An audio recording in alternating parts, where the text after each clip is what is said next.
Praise the Lord. Tayo po mga kapatid ay yumukot ng langin. O Diyos, minsan pa Panginoon, kami ay nagpapasalamat po sa inyo na malaya po namin mapapakinggan ang inyong salita. Salamat po Lord God sa inihanda niyo po sa amin na encouragement, inyo pong discipline, yung inyo po Panginoong pangungusap sa gabi nito, Panginoon, yung training for righteousness, O Lord God. Father, we just lay down our hearts to you. Patuloy, Ama, na kayo, O Diyos, ang tunay na manguna, madakila, at nawa, O Diyos, ang aming pong mga puso at isipan ay tunay nga po, Panginoon, maging handa pang sundin po, Panginoon, ang inyo pong mensahe na ihahayag mo sa gabing ito. We wanted, Lord God, to be obedient to your word as your children, Panginoon. Nais po namin na hindi kami maging rebellious. Pagpapos, Lord God, kami, O Diyos, ay makinig at unawain ang inyong salita at sundin po ito, Panginoon, isagawa sa aming mga buhay. Just commit to you everything. Thank you so much for the power of the Holy Spirit in our midst, Lord God. We rebuke all kinds of evil spirit in the name of the Lord Jesus. Patuloy, Ama, na kayo ang mag-secure sa lugar na ito. Ang kalooban nyo ang mangyari sa bawat buhay ng bawat isa. Sa bawat sulok ng lugar na ito, Panginoon, let your glory, Panginoon, fall, maintain, O Lord God, your presence in this place, Father. Thank you so much, Lord. Thank you, God. We are grateful that we are your children. In Jesus' name. Amen. Amen. Magandang gabi, mga kapatid, sa bawat isa po sa atin. Tayo po ay magpapatuloy sa ating pong pag-aaral ng libro ng Matthew. Tayo po ay mahigit na pong 1 taon sa libro ng Matthew. At ngayon pong gabi ay Lord willing, matapos po natin yung chapter 17. So we still have another chapters to study. Ang maganda po mga kapatid ay yung maunawaan-nawa natin ang nais ng God, no? At sundin po natin sa atin pong mga buhay ang naisin po ng Panginoon. Yon. So, ang title po ng ating message sa gabing ito ay By the Spirit and Might of God. So yun po yung ating title. At parang may tatlong bahagi tayo na pag-aaralan sa gabing ito. At nawa ay matakal po natin sa tulong po ng ating pong Panginoon. So we'll start from verse 14 po ng chapter 17. At ang gagamitin po nating translation ay New Living Translation. Sundan niyo po ako dun sa mga Bible po ninyo. Maganda po yun na nag-check din tayo sa ating Bible. Baka magkaiba tayo ng Bible. So yun, kahit meron po tayo dito, maganda po yung meron po tayong chine-check sa ating pong Bible. So, Matthew chapter 17, verse 14. Ang pangyayaring ito mga kapatid ay nangyari immediately after the transfiguration of the Lord Jesus. Nung sila po ay bumaba sa bundok, nakita po, no, ito po ay shinare sa atin ng kapatid nating Sister Meds, na nakita ni Peter, ni John, James, si Elijah at si Moses for the first time in their lives. Ay nakita nila yung propeta ng Israel, he is the major prophet of Israel, at yung pong pinagkatiwalaan ng Diyos ng law, which is Moses. No? Nakita po nilang kausap ang Panginoong Jesus. And yung last na sinabi ng Panginoong Jesus na wag mo nang sabihin yung tungkol doon sa mga nangyari until Jesus will be raised from the dead, no? At ipagpapatuloy po natin mga kapatid, we don't need to explain about what we've heard last week, kasi yun po ay napaliwanag ng ating kapatid. We're going to chapter 17 verse 14. Sabi po dito, at the foot of the mountain, a large crowd was waiting for them. A man came and knelt before Jesus and said, Lord, have mercy on my son. He has seizures and suffers terribly. He often falls into the fire or into the water. So I brought him to your disciples, but they couldn't heal him. Jesus said, you're faithless and corrupt people. How long must I be with you? How long must I put up with you? Bring the boy here to me. Then Jesus rebuked the demon and the boy, and it left him. From that moment, the boy was well. Afterward, the disciples asked Jesus privately, why could we cast out that demons? We don't have enough. You don't have enough faith, Jesus told them. I tell you the truth. If you had faith even as small as a mustard seed, you could say to this mountain, move from here to there, and it would move. Nothing would be impossible. So tingnan po natin mga kapatid, yung kanyang cross-reference po dun sa Mark 9, verses 14 to 29. No? Sabi po dito, when they returned to the other disciples, so meron pong 9 sa baba, yung 3 kasama ni Jesus. They saw a large crowd surrounding them, and some teachers of religious law were arguing with them. So, hindi lang yung may sakit, hindi lang yung bata, hindi lang yung tatay yung may sakit at mga disciple. Mayroon pong, sabi dito, teachers of religious law. Tinatawag po silang mga lawyer, ang tawag po sa kanila. No? Sabi dito, when the crowd saw Jesus, they were overwhelmed with awe and they ran to greet him. What is all this arguing about? Jesus asked. Next, one of the men in the crowd spoke up and said, Teacher, I brought my son so you could heal him.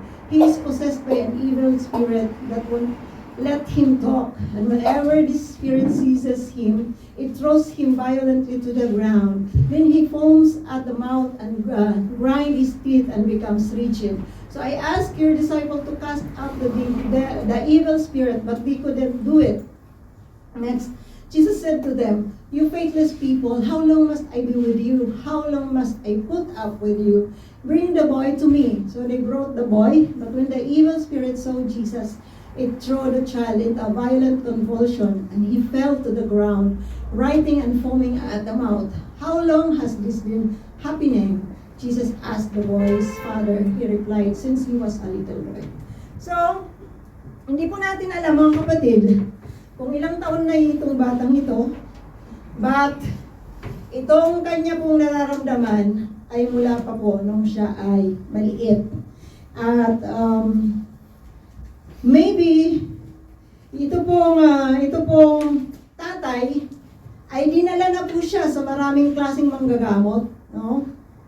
Or we don't know the real story behind this. Ito po yung binigay sa atin ni Matthew, binigay sa atin ni Mark. Mayroon din po si Luke, pero it did not add anything, no? Ganito rin po yung kanya pong sinasabi. So, nakita po natin na itong batang ito, hindi lang siya bumabagsak sa ground, no?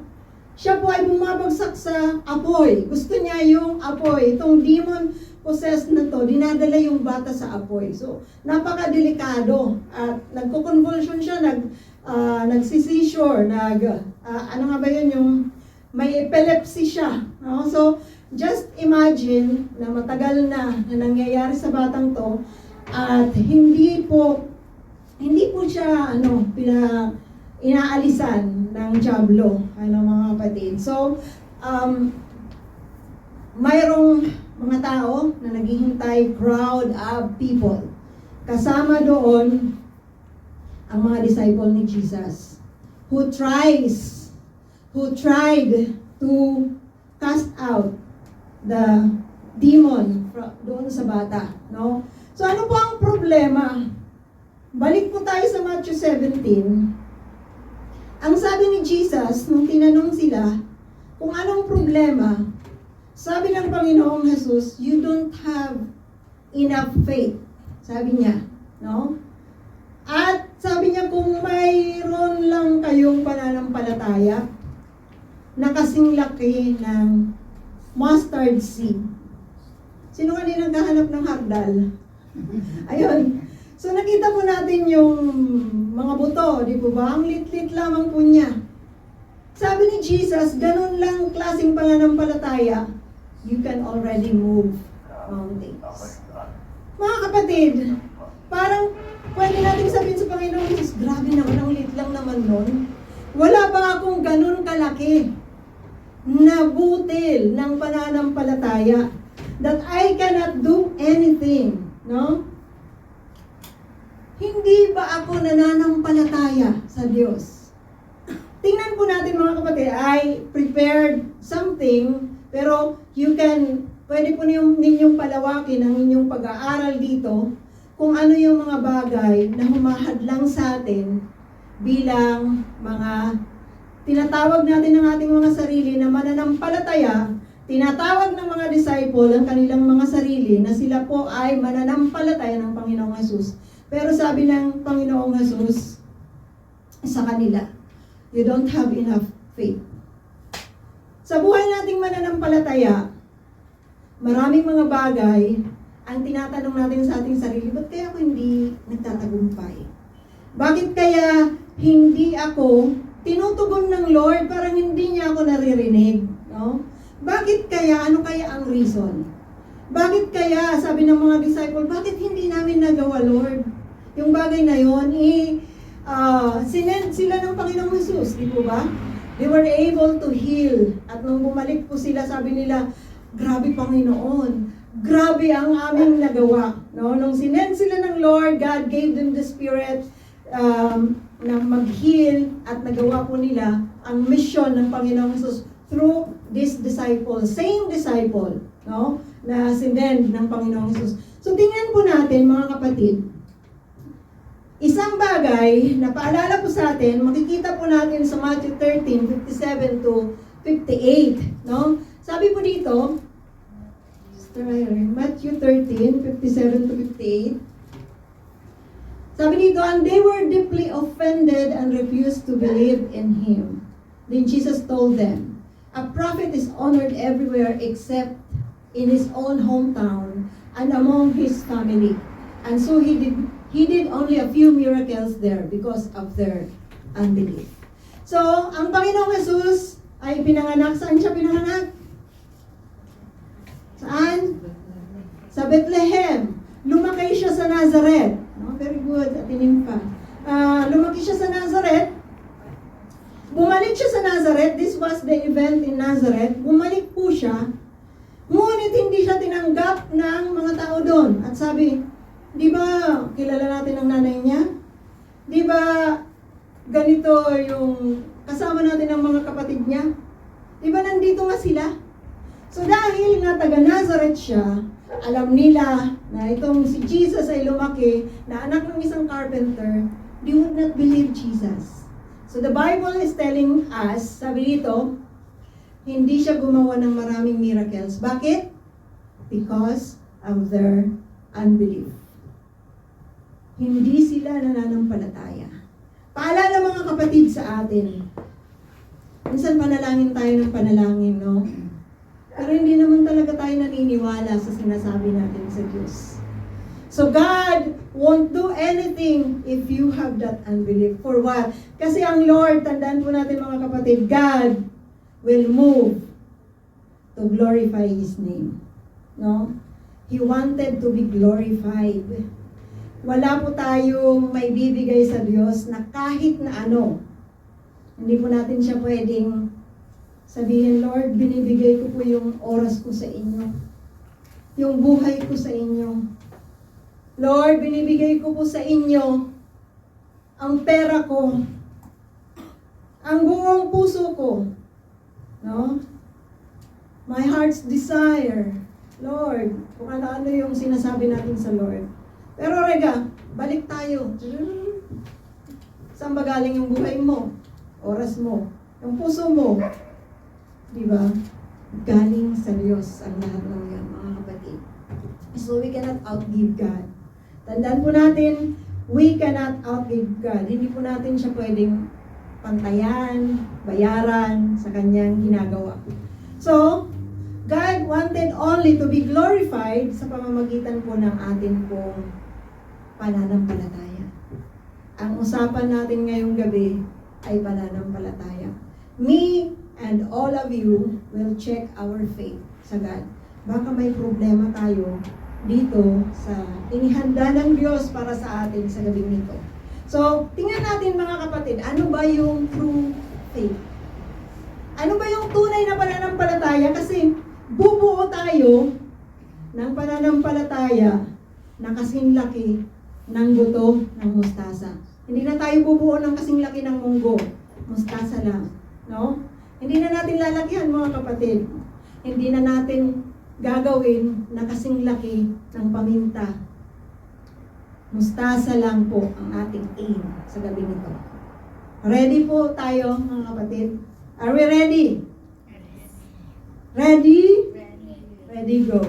So, true faith. Sabi sa Hebrews 11:6, sabi dito, and it is impossible to please God without faith. Anyone who wants to come to Him must believe that God exists and that He rewards those who sincerely seek Him. So nakita natin mga kapatid, unang point po na marirecognize natin that we have true faith is dependent on God alone. Sa Diyos lamang. Ang ating pananampalataya sa Diyos nakalagay. Sabi dito, hindi mo mabibigyan ng kasiyahan ang Diyos kung, sabi dito, hindi ka naniniwala sa Kanya. Minsan mga kapatid, akala natin sa sarili natin, tayo ay nananampalataya talaga. Oo, alam ko si Jesus. Pero, if we are not depending to God, no? Ibig sabihin, hindi ka nananampalataya sa Kanya. Paano natin papalakihin ang ating pananampalataya sa Diyos na to? Paano tayo magdidepende sa Diyos na to? Ang gusto ng Diyos, mas kilalanin po natin siya. Parang maano itong mic, parang nahirapan ako sa dito. Mas maganda pagpalakas kasi hindi tayo antukin. Amen po. Yan. Para dinig natin lahat. Yan. Sabi kasi, faith cometh by hearing and hearing the word of God. Pinahinaan ng story rin. Ayun. So, okay lang yun. Mas malakas kasi para talagang marinig po natin. So, unang point. Ano po yung unang point? Hey. Ha? Faith, true faith is dependent on God alone. Nakasandal ang ating pananampalataya sa Diyos lamang. Hindi sa Diyos-Diyosan, hindi sa sarili natin, sa Diyos lamang, no? Sabi nito, it is impossible to please God, no? Without your faith. Pero mga kapatid, bago ka manampalataya, sabi ng verse na to, kung gusto mo, no? Anyone who wants to come to Him must believe that He exists. Yun ang problema eh. Sometimes we wanted God to work in our lives, but we are not believing that He exists. Hindi tayo nananampalataya na may Diyos ba talaga. Sa buhay natin ito, maiksi lang ang buhay natin mga kapatid. Minsan ang tao nagsasabi, hindi naman totoo ang Diyos. Mga kapatid, God was and is and is. God was in the beginning, in your present, in the present time and in the future. He is always there. Pero tayo pa, may lakas tayo ng loob na mag-question, is God existing? So kung hindi nag-i-exist ang God, mga kapatid, how can we depend on God? Ang ating pananampalataya, tandaan po ninyo itong word na to. Ang pananampalataya natin, ang pananampalataya ng tao, hindi nakadepende sa circumstances. Ang pananampalataya ng tao, nakadepende sa Diyos. Ano po yung mga circumstances? Nagbabago ang mga bagay-bagay. Pero ang Diyos natin, nananatiling makapangyarihan. Sabi niya, I am God and I never change. I do not change. Mga kapatid, hindi siya nagbabago. He is the same yesterday, today, and forever. Kaya we can depend on God if we know at we believe na ang Lord ay nag-i-exist. At idagdag na po natin mga kapatid, sabi niya, He rewards those who sincerely seek Him. He rewards. Ang bunga ng pananampalataya ay reward. Ang bunga ng pananampalataya ay reward. Doon sa mga disciple, they did not receive the reward. Why? Sabi ni Jesus, you are lacking in faith. So pag mayroon tayong pananampalatayang buo, nakadepende sa God, God will reward us. Amen? Pangalawang verse, mga kapatid, sabi dito sa Philippians 3:7-8. Philippians 3:7-8. Tingnan po natin. Sabi dito, I once thought these things were valuable, but now I consider them worthless because of what Christ has done. Yes, everything else is worthless when compared with the infinite value of knowing Christ Jesus my Lord. For His sake, I have discarded everything else, counting it all as garbage, so that I could gain Christ. Nakita po natin mga kapatid, napakaganda ng verse na to. Sino pong nagsalita nito? This was part of the letter of Paul. No? Kay Pablo yan. Nung si Pablo po ay hindi pa mananampalataya, ang buhay niya ay inilaan niya sa pag-aaral ng mga kasulatan ng Diyos. Sinunod niya yung kasulatan ng Diyos. He was a Pharisee, a Jewish people, a Jewish man, no? He was a Jewish man. Talagang grabe mga kapatid ang kanyang pagsunod to the point na i-persecute niya yung mga mananampalataya ng Diyos. Kaya niyang gawin yun. Siya pa talagang nag-request sa mga Romano, sa imperya ng Roma, para papuntahin siya sa Damascus at i-persecute yung mga mananampalataya doon. But along the way, God changed. Along the way to that big persecution, to that big event supposed to be of the life of Paul, persecuting the Christians, kinatagpo siya ng Diyos. Binago yung buhay niya. At mula doon, mga kapatid, sa tingin niya sa kanyang sarili na learned man siya, Jewish siya, Pariseo siya, nawala lahat yun. Winala niya lahat yun at sinabi niya, garbage lahat yun. Garbage lahat yun. If God is not with him, garbage lahat ng mga bagay. I consider everything. I count everything discarded. I count everything as garbage. Wala siyang ibang gain kundi si Christ. Nakita natin mga kapatid, he admitted to himself na wala po siyang ibang magagawa kung wala po ang Panginoong Jesus. Ganon po ang kanyang pananampalataya. Sabi niya, kay Kristo lang. Ito lang ang may silbi sa buhay ko. Pag ako'y nanampalataya kay Kristo, ito lang ang may silbi sa buhay ko. So kung tayo mga kapatid ay wala tayong totoong pananampalataya, kung tayo mga kapatid ay hindi po talagang nagbibigay ng ating pagtitiwala fully sa Diyos, everything that we are doing are garbage. Is garbage, no? So everything is worthless. Everything is discarded. Everything is garbage, mga kapatid. Pag wala tayo sa Panginoon. Pag hindi tayo nananampalataya sa Diyos. Gaano man, sabi nga sa Corinthians, i-offer mo man ang buhay mo. Ibigay mo man ang buhay mo. Pero kung wala ang pagmamahal ng Diyos, walang silbi yun. Sabihin mo man, oy, grabe, talagang lahat ng oras ko para sa iyo, Lord. Pero yung puso mo wala sa Diyos, hindi ka talaga nananampalataya. It can happen.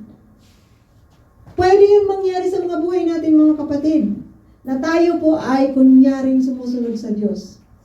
Pero malayo yung puso natin. God told the Israelite people, sa libro ng Isaiah, sabi niya, sumasamba kayo sa akin, pero ang puso ninyo malayo sa akin. And we cannot keep secret to God. No? Hindi po tayo pwedeng magtago ng sikreto sa Diyos. So kung gusto nyo ng tunay na pananampalataya, mga kapatid, we have to depend on the Lord. On God alone. On God alone. In Christ alone. No? In Christ alone. Kailan ba yun? Last week yata yun. Ay, naalala ko itong kanta na to. Ngayon ko lang naalala. Nakalimutan ko. Sabi ko, ano ba yung kanta na yun na luma na? Pero ang ganda-ganda lang na in Christ alone I put my trust. Mga kapatid, wala ang isang tao magagawa kung wala ang Diyos. Tandaan po natin yan. No? Sabi niya, yes, everything else is worthless when compared with the infinite value of knowing Christ Jesus my Lord. Bakit nga ba hindi tayo makasunod sa Diyos? Kasi wala sa atin to. Hindi talaga natin nakilala ang Diyos. Di ba? Tayo mga kapatid, pag nagpapayo tayo sa mga kaibigan natin, sasabihin natin, huwag kang sumama dyan, di mo nga yung kilala. Titiwala ka. Huwag kang magpapautang sa kanya, hindi mo nga siya kakilala. Mamaya takbuhan ka nga. Di mo ba? Sino po magpapautang dito ng 500 shekel nang hindi mo kilala yung tao? Wala. Di po ba? Are you hearing me, mga kapatid? Are you listening to me? Parang malayo kayo sa akin.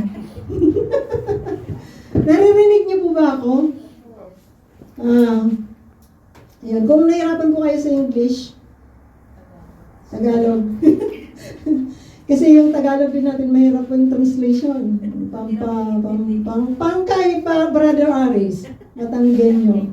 Ayan. So, itong translation na to, maganda po to kasi mababaw yung English niya. No? Kung gusto niyo po ng Bible na ganito, New Living Translation po yung Bible nito. So yun, mga kapatid, balik po tayo kay Paul, no? Paul did not consider na mayroon po siyang mga nagawang pag-aaral at anumang pong mga accomplishment sa buhay niya without the Lord. Tayo mga kapatid, kung ang pinagyayabang natin, ang ating paglilingkod, ang ating kayamanan, ang ating oras, whatever we have, everything is worthless without the Lord. So depend on the Lord. Sabihin mo sa katabi mo, magdepende ka sa Diyos. Manampalataya ka sa Diyos. Sabihin mo, manampalataya ka sa Diyos ng buo. Yan. Dapat pala ganun para masasabi natin, no, sa ating katabi. Hindi pa tapos si Sister Emily. Ayun. Pangalawa, true faith depends upon God's will. Pag mayroon tayong totoong pananampalataya, mga kapatid, we depend on God's will. No? Hindi po tayo gumagawa ng sarili nating desisyon. Kanina, we have to depend on the true God. Panampalatayahan natin yung totoong Diyos. Ngayon naman, we have to move.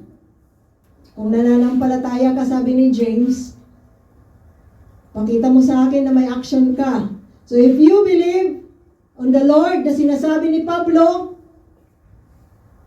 na kanyang Diyos, If you believe the Lord Jesus as your Lord, kailangan manampalataya ka sa purpose at will ng God sa buhay mo.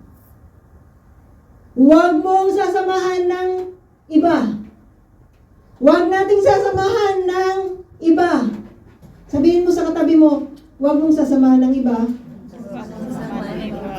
Huwag nating sasamahan ng iba. Diyos lang. Nananampalataya sa Diyos, ang kalooban ng Diyos ang susundin natin.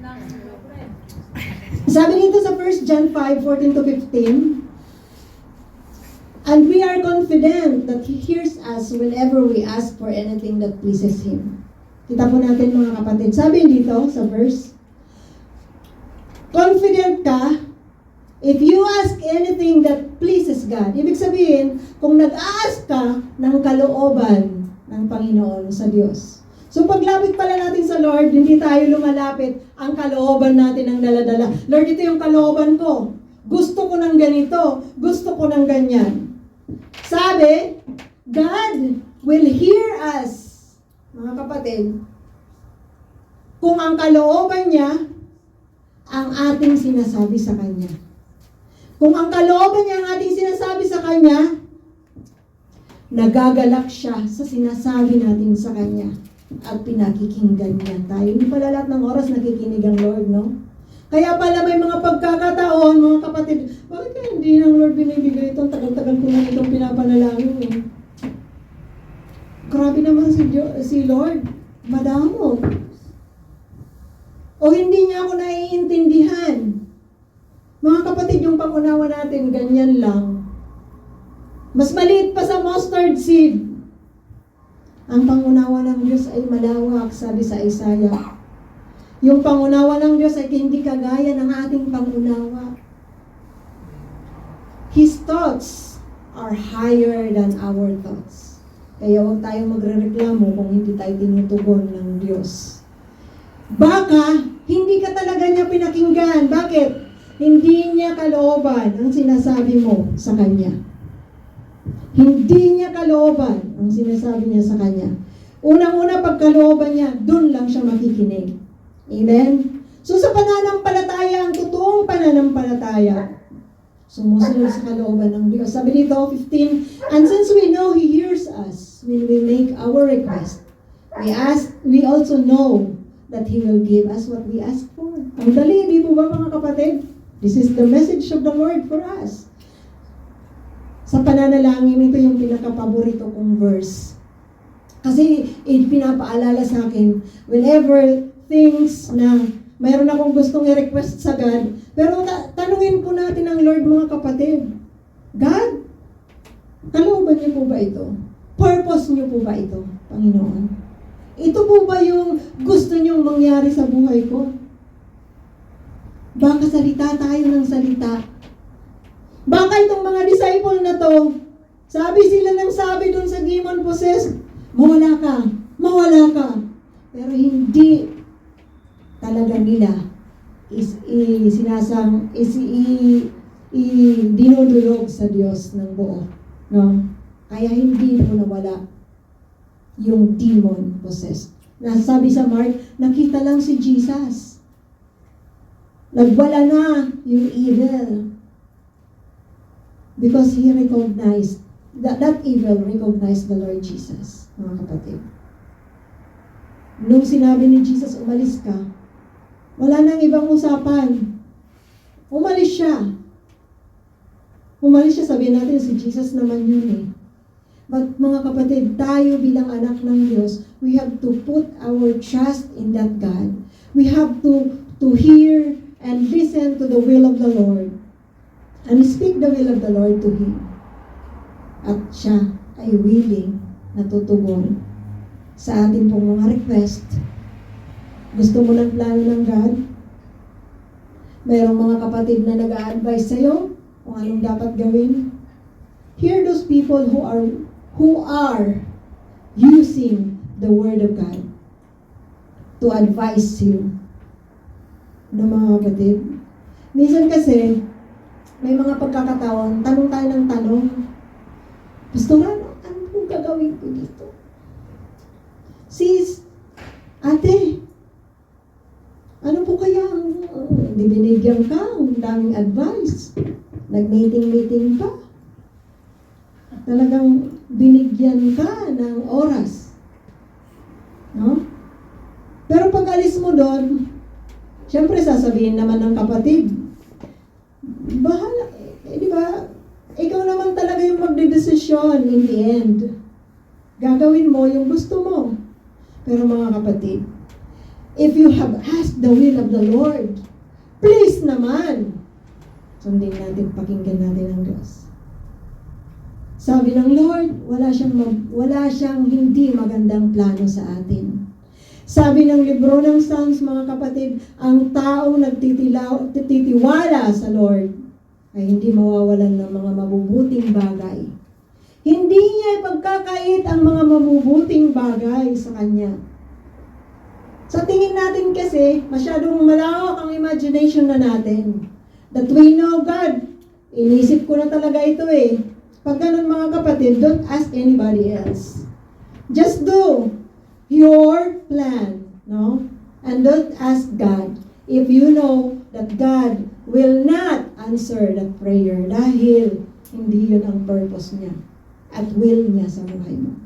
Pero tandaan po natin, minsan mga kapatid, ang road ng Lord, hindi road ha, ang road, ang highway ng God, ang daanan ng Lord, sa tingin natin mahirap.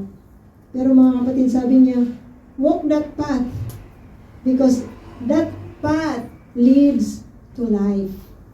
Walk that path.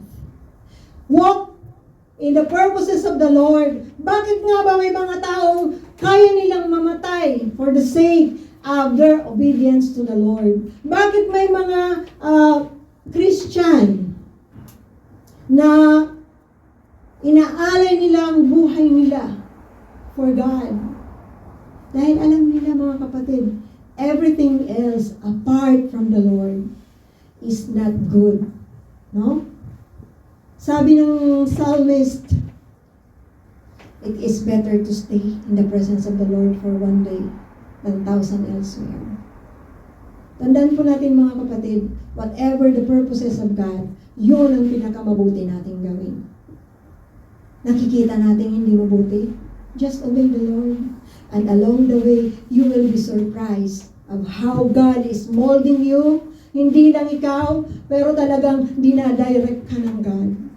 Mga kapatid, napakasarap na lumakad sa purpose ng God sa buhay natin. Di ba sinabi ko kanina, ang nananampalataya sa Diyos, hindi nakabase sa mga circumstances, kundi sa Diyos. Sa Diyos na hindi nagbabago. Sa Diyos na tumutupad sa kanyang mga pangako, mga kapatid. Ang Diyos, tinupad niya ang pangako niya kay Abraham. Sa mga Israelita, dumaan ang 350 years bago niya tinupad yun. Bago niya sila inalis sa Egypt. 350 years. Si Abraham, na pinangakuan niya, namatay na lang, hindi niya nakita yung pinangako ng Diyos. But he just committed himself to the God who never changed. Ang maganda mga kapatid sa Diyos, itong tandaan ninyo, ang maganda sa ating Diyos, mawala man tayo sa mundong ito, hindi siya magbabago sa atin. Di ba? Hindi tayo magbabago. Kaya yung buhay natin mga kapatid, huwag natin ilagay sa circumstances at mga tao. Ang ating kaligayahan, huwag nating ilalagay sa circumstances at sa mga tao. Sa Diyos natin ilagay. Sa purpose ng God natin ilagay. Sa will ng God. So before we speak to the Lord, mga kapatid, tanungin natin ang ating sarili. God, ito po bang kalooban niyo? At kung may conflict sa mind natin, just speak to the Lord, like a friend, at sabihin mo sa Diyos, hindi ko po talaga alam yung maganda, Lord, eh. Hindi ko po talaga alam, bigyan niyo po ako ng direksyon. Pero mga kapatid, ito, if you want to have that personal desisyon sa buhay mo, ayaw mong share yung gagawin mong plano sa iba, seek the Lord sa pamamagitan ng pagkaaral ng kanyang salita. Kasi lahat na yun, nakasulat na dito. Sinulat na niya. Sabi ng iba, hindi naman yan kumpleto, wala lahat dyan. Hindi dyan nakasulat kung paano ko gagamitin yung cellphone ko, yung brand ang bibiling ko. Tingnan niyo mga kapatid, nandyan yan. Kung ano yung uunahin mo. Kung ano yung uunahin natin. So, seek the will of the Lord. Okay? Okay? Amen? Amen. Amen. True faith is dependent on God's will. Amen, mga kapatid. James 4:3. Sabi dito, and even when you ask, you don't get because your motives are all wrong. You want only what will give you pleasure. So minsan ganito, di po ba? Inaalis natin yung kalooban ng Diyos sa buhay natin kasi gusto natin lang yung makakapagpasaya sa atin. Sinabi na sa'yo, wag yan anak, wag yan, mapapahamak ka dyan. Hindi po, masaya po ako dito eh. Hanggang sa napahamak ka, nung napahamak ka na sabi mo, bakit ako, Lord? Bakit hindi niyo po ako inalagaan? Sinabi na nga, pleasure lang yan. Timely pleasure. Seasonal. Seasonal lang yan. Hindi yan magtatagal. Mga kapatid, lahat ng mga tao na nampalataya sa Diyos, they did not live sa buhay, sa circumstances na meron sila. They did not live doon sa mga motives ng heart nila. May mga pagkakataon sa buhay ni David na sinunod niya yung gusto niya. Sa Bible study po natin, yan po ang pinag-aaralan natin. May mga pagkakataon sa buhay ni David na sinunod niya ang gusto niya. Sumaya siya ng konti, pero napahamak siya. May mga pagkakataon na sinunod ni Abraham ang gusto niya. Sabi niya sa asawa niya, sabihin mo magkapatid tayo, hindi tayo mag-asawa, magkapatid tayo para walang may kumuha sa'yo na iba. Napahamak tuloy sila. Bakit kasi kailangan sabihin magkapatid, mag-asawa nga sila? Dahil maganda si Sarah, sabi niya, baka masyadong ma-attract sa'yo si Abimelech. Magkapatid lang tayo. Lahat ng akala natin mga kapatid, good motive meron sa'yo. Minsan ganun, di ba? Sabihin natin, okay lang na, ano naman Lord, wala naman akong intention na masama Hindi naman masama yung intention ko. Pero mga kapatid, kung yun ay hindi talaga nais ng God, minsan alam na natin hindi nais ng Lord yun Malinaw na, pero we wanted to walk doon. Kaya, hindi lumalago ang ating pananampalataya. Hindi tayo nakakabuo ng kasing laki ng butil ng mustasa. Next, mga kapatid, true faith is not shadowed by any doubt. Walang doubt. Walang doubt. Sabihin mo nga, ang tunay na pananampalataya sa katabi mo ay hindi nagda-doubt. Hindi nagda-doubt. James 1:6-7. Let's read. Sabi dito, but when you ask Him, be sure that your faith is in God alone. No? So balik tayo dun sa una. We have to put our trust in God alone. Sabi nito, pangalawa, do not waver. Do not waver. Alam pa natin, minsan ang alam natin waver dun sa di ba?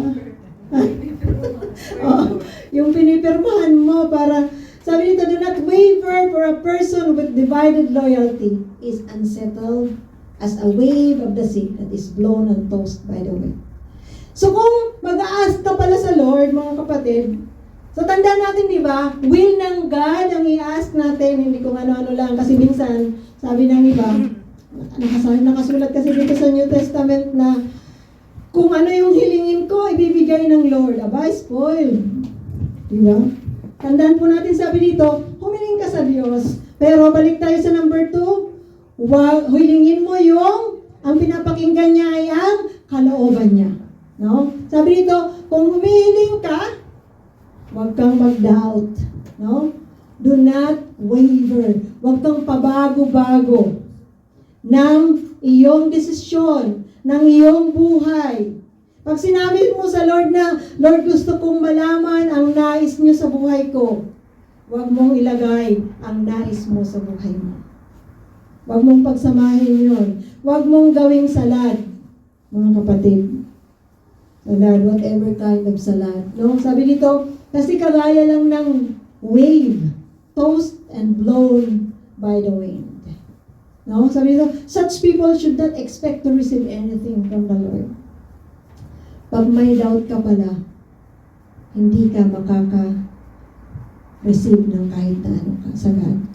At sabi kanina, di ba, sa Matthew 13, binasa natin, hindi kumilos ang Diyos ng maraming miracle sa Nazareth. Bakit? Because of their unbelief. So kung pabago-bago ka ng isip, mga kapatid, siguro akala mo kasing laki ng mustasa yung pananampalataya mo. Akala natin kasing laki ng mustasa ang pananampalataya natin. Pero may kasama pala yun na doubt. Kasing laki na nga lang ng mustasa, pero parang inanay pa. Walang laman. Alam niyo yun yung inaatake ng anay, di po ba? Kala mo buo. Yung pala guguho na yung bahay niyo. Wala na palang laman sa loob. Baka mayroon tayong ganung pananampalataya, mga kapatid. Kasing laki ng mustasa, pero ampaw. No? Walang laman. Check natin, baka kala natin malaki na ang pananampalataya natin. So, we have to be solid with the Lord. No, mga kapatid? We have to put our trust in God alone. In the will of the Lord. Dito, huwag kang mag-doubt. Huwag kang mag-doubt. Solid ka dapat lang sa Lord. Manampalataya po tayo sa Diyos. So that's about faith. Punta po tayo sa pangalawa, Matthew 17 verse 22 to 23. Sabi po dito, after they gathered again in Galilee, Jesus told them, the Son of Man is going to be betrayed into the hands of his enemies. He will be killed, but on the third day, he will be raised from the dead. And the disciples were filled with grief. So ito po ay in-explain na sa atin nung nakaraan, no? Karugtong po ito, paalala uli, no? Na nung sila po ay nasa Galilee na, inulit niya uli itong mga salitang ito na siya ay mabibetrayed, kukunin ng mga enemy, will be killed, but in the third day, he will be raised from the dead again. Pero alam niyo, mga kapatid, huwag po tayo mag-share ng salita. Na halimbawa, may kakwentuhan tayo, hindi natin binuo yung ating nalaman, share natin sa iba. Ganon ang nangyari dito sa mga disciple na to. No? They heard the Lord Jesus na mamamatay siya, mapapako siya sa cross, mamamatay siya, pero hindi nila pinakinggan yung sinabi ng Lord na He will be raised again on the third day. Yun sana yung magandang balita. Di ba? Yun sana yung magandang balita. Minsan ganun tayo mananampalataya, isingit ko lang, mga kapatid. Minsan tayo, ayaw ko sa Kristiyano. Kasi sayang yung stay ko. Tsaka ang hirap-hirap sumunod sa Lord. Hindi madaling sumunod sa God. Kailangan mong magpakabait. Mga kapatid, tandaan po natin, kahit tayo lumayo sa Diyos, hindi ka magsimba. Pagdating ng panahon na ikaw ay mamamatay, babalik ka din sa Diyos na yun. At doon ka magsusulit. So mas maganda na ngayon, pinapaalalahanan ka at pinasusunod ka. May mga kapatid na tumutulong sa'yo. Nag-i-encourage tayo sa bawat isa. Ini-encourage natin ang bawat isa na makalakad ayon sa kalooban ng Diyos. So mas masarap yun. Kesa yung alam mo ng delikado doon, nagpatuloy ka pa rin. No? Nagpatuloy ka pa rin. So ganun po ang nangyayari dito. No? Itong mga disciple, tinignan lang nila, ay, mamamatay si Jesus. Mawawalan na tayo ng Panginoon. Paano lang ang ginawa natin 3 years na paglilingkod sa Kanya? Walang silbi. Mamamatay din siya. Hindi nila nilagay ang kanilang pananampalataya doon sa sinabi ng Panginoong Hesus na mabubuhay siyang muli ayon sa mga nakasulat sa mga propeta. Basahin po natin sa Acts 2:22-24.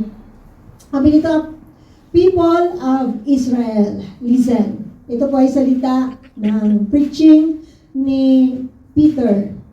God publicly endorsed Jesus the Nazarene by doing powerful miracles, wonders, and signs through him, as you will know. But God knew what would happen, and His prearranged plan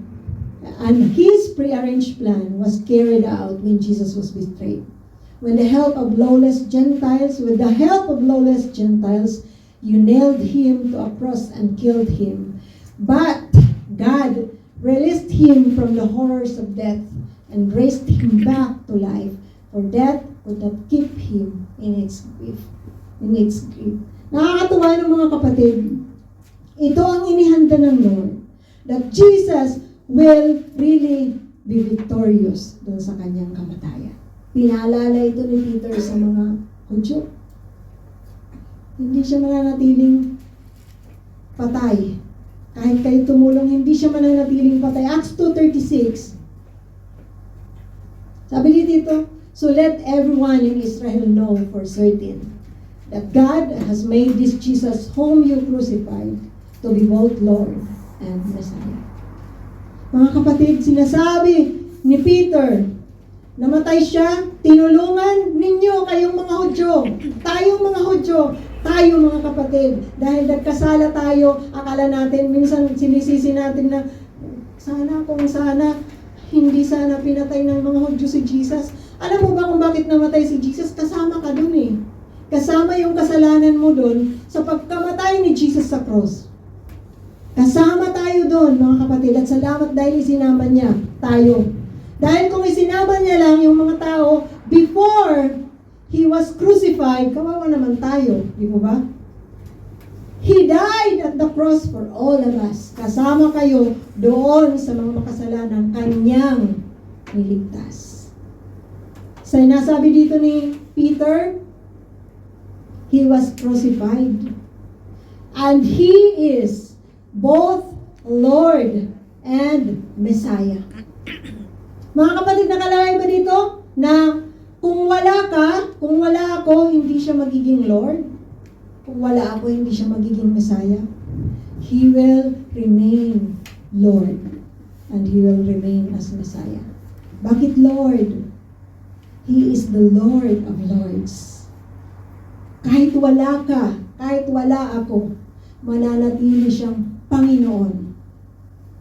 Ang mga anghel sa kalangitan, ang mga demonyo, ang mga evil spirits will bow down at magsasabing, siya ay Panginoon. Kaya nga, nagwala yung evil spirit, no? Kasi siya ay Panginoon. At sabi dito, siya ay tagapagligtas. Hindi nga sinabing, siya ay tagapagligtas ko lang. Pero sinabi, siya ay tagapagligtas. Mga kapatid, tagapagligtas siya kahit hindi ka lumapit sa Kanya. Hindi ibig sabihin na pag hindi ka lalapit, ililigtas ka niya. Tagapagligtas siya.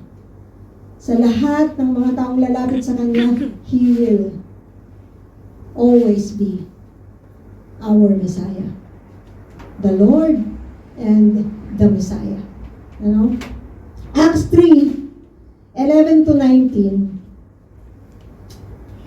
Sabi dito, they all rushed out in amazement to Solomon's colonnade where the man was holding tightly to Peter and John. Peter preaches in the temple. Peter saw his opportunity and addressed the proud people of Israel. He said, "What is so surprising about this? And why stare at us as though we had made this man walk by our own power or godliness? For it is the God of Abraham, Isaac, and Jacob, the God of all ancestors, who has brought glory to his servant Jesus by doing this. This is the same Jesus whom you handed over and rejected before Pilate, despite Pilate's decision to release him. You rejected his holy righteous one and instead demanded the release of a murderer. You killed the author of life, but God raised him from the dead, and we are witnesses of this fact. Through faith in the name of Jesus, this man was healed, and you know how crippled he was before. Faith in Jesus' name has healed him before your very eyes. Tandaan po natin yan, faith in Jesus' name. Friends, I realized that what you and your leaders did to Jesus was done in ignorance. But God was fulfilling what all the prophets had foretold about the Messiah, that he must suffer these things. Now, repent of your sins and turn to God so that your sins will be wiped away. So mga kapatid, ito ay kwento ng pinagaling po ng Diyos pamamagitan po ni Peter, ni John. Doon po sa Solomon's Colonnade in Jerusalem.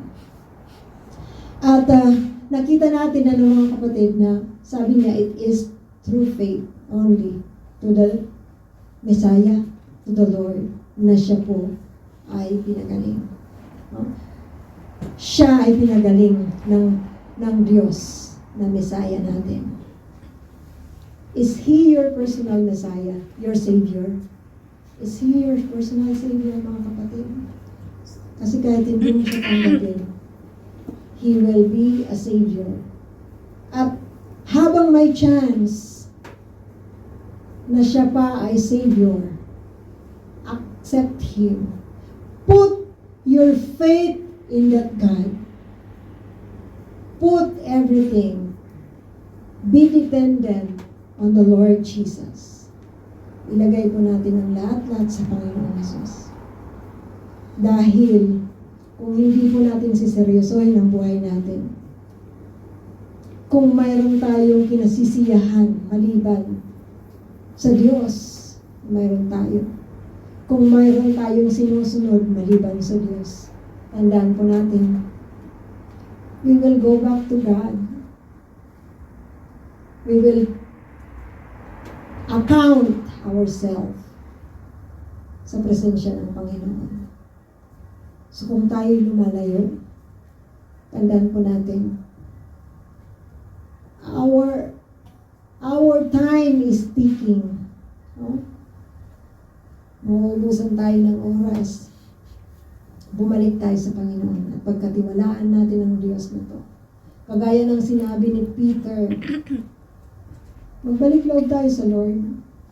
At ang Lord lang din yung pwedeng maglinis sa atin. Are you a Christian? Are you a believer? Hindi ka nagiging seryoso sa buhay mo? Or are you a Christian who is doing, striving? Patuloy tayong manampalataya sa Diyos, mga kapatid. Be dependent on the Lord. Do not doubt. Put your trust in the will of the Lord. At dito po sa last, meron dito sabi dito, on their arrival in Capernaum, the collectors of temple tax came to Peter and asked him, doesn't your teacher pay the temple tax? Yes, he does, Peter replied. Then he went into the house. But before he had a chance to speak, Jesus asked him, what do you think, Peter? Do kings tax their own people or people they have conquered? They tax the people they have conquered, Peter replied. Well then, Jesus said, the citizens are free. However, we don't want to offend them, so you go down to the lake and throw a line. Open the mouth of the first fish you catch, and you will find a large silver coin. Take it and pay the tax for both of us. So sa lahat ng gospel, mga kapatid, dito lang ito nakasulat na sinisingil si Jesus ng temple tax. Kaya sabi ni Jesus, kung ako ba ay residente ng kingdom, kailangan ko bang magbigay ng tax? Diba? Ngayon, mga kapatid, pati presidente, di po ba? Prime Minister, nagbibigay ng tax. Pero, noong unang panahon, if you are the king, Sa lugar ng Israel, for example, di ka magbibigay ng tax mo. Ang mga tao lang ang magbibigay. Ito yung sinasabi ni Jesus. Kasi, siya ay King of Kings and the Lord of Lords. Siya yung nag-create ng langit at lupa. Hindi dapat siya magbigay. At kanya ang templo. Hindi siya dapat magbigay ng templo. Ng tax sa templo. Pero, siya po ay sinisingil ng tax na to na supposed to be, this is not compulsory. Sinisingil siya ng mga temple collectors. Si Peter naman, bilis-bilis niya, nagbabayad si Jesus ng tax. So sabi ni Jesus, para hindi sila mapahiya, para walang maging problema. Peter, mangisda ka. Hindi yung lambat, bingwit ang dalin mo. At ang una mong mahuli, bukahin mo yung bibig niya at mayroon kang pambayad ng temple tax doon. Para sa ating dalawa. Mga kapatid, nakakatuwa lang, no? Kasi if we are with the Lord, nakakatuwa lang na sabihin ng Lord, ito para na sa atin. Alam niyo yun, di ba? Pag nasa bus kayo, natutuwa ba kayo minsan nakalimutan niyo yung ragcab niyo tapos sabihin ng nakasabay mo, dalawa na lang tayo dito. Tayo mga Pilipino mahilig dito. Sa mga jeep, gano'n. Dalawa na tayo dito. Mga Israeli, hindi gano'n. Kanya-kanya sila. Bahala ka dyan kung wala kang ragcab. Dalawa na tayo dito. Pag bayaran ka man nila, sisingilin ka. At kayevet kamesh bakitsi. No? Sisingilin ka nila. So mga kapatid, nakakatuwa. Pag nasa Diyos tayo, nakakatuwa lang din itong si Peter, no? Kasi he experienced something else. Hindi sa lambat lang, na-experience niya ang pagpapala ng Diyos, kundi sa pamamagitan ng bingwit. Ibuka mo yung bibig ng isda na una mong mahuhuli at may pera doon. Paano kaya nagka-pera doon sa loob ng isda na yun? God knows. Mga kapatid, nothing, sabi kanina, nothing is impossible. So are we going to have faith na kasing laki ng mustasa? Tayo po ay makakamove ng mountains. Huwag niyo pong isipin na yung mountain talaga. Sabi mo, sana yung Mount Hermon ay lumipat sa Haifa kasi may, may gera para makapag-snow kami. Yung Mount Carmel muna doon, Mount Hermon muna dito. Hindi ganun mga kapatid, kasi kung ganun ang gagawin natin, lahat tayo ay magbabanggaan. Magbabanggaan yung mga bundok natin. Pero ang sinasabi lang sa atin, nothing is too big for our God. Everything is possible with our Lord. Just trust the Lord. Trust in God alone. Depend on Him. Trust His will. Ano pa yung isa? Tatlo yun.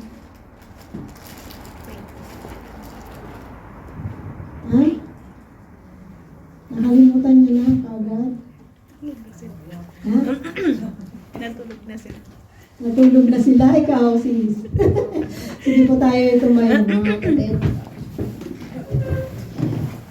Pangatlo, do not doubt. Let's pray. Heavenly Father, we thank you so much, God, for your message tonight. Salamat sa napakadami ninyong paalala sa amin, O Diyos. Dalangin po namin na tunay nga pong kami ay magtiwala sa inyo, Diyos. Magtiwala sa inyo ng buo. Kayo ang lumalang langit at lupa, O Diyos. Wala pong imposible sa inyo. Kung hahanap po kami ng tulong sa buhay namin, O Diyos, naway hanapin po namin ito sa inyo pong presensya, O Lord God. Thank you so much, God. Patuloy ka pong manguna sa buhay ng bawat isa. Patuloy ka pong madakila, Ama. At kayo mayroon pong mga bagay na hindi po namin may pagkatiwala sa inyo, God. Tulungan niyo po kami, O Lord. Kagaya ng tatay ng batang ito na may sakit. Sinabi niya, Lord, na palakihin niyo ang kanyang pananampalataya. Ganyan din po kami, O Diyos. We just commit to you our lives, God. Hindi po namin alam yung mangyayari sa kahit sa kasalukuyan, O Diyos, at sa hinaharap. Alam po namin na kayo ay mayroon pong magandang plano sa buhay namin. Dalangin namin na patuloy ka po namin pagkatiwalaan sa inyo pong mga plano na mangyari sa buhay namin. Let's, Lord God, help us, Lord God, to just release ourselves mula dun sa mga maliliit, malalaki naming plano sa buhay namin, O Diyos. Nais namin na inyo pong kalooban ang mangyari sa buhay namin. Help us, Lord God, to not doubt, even in circumstances na hindi namin nakikita ang inyo pong mabuting plano sa amin. Father, we just commit to you ourselves. We glorify you. We worship you in Jesus' name. Amen.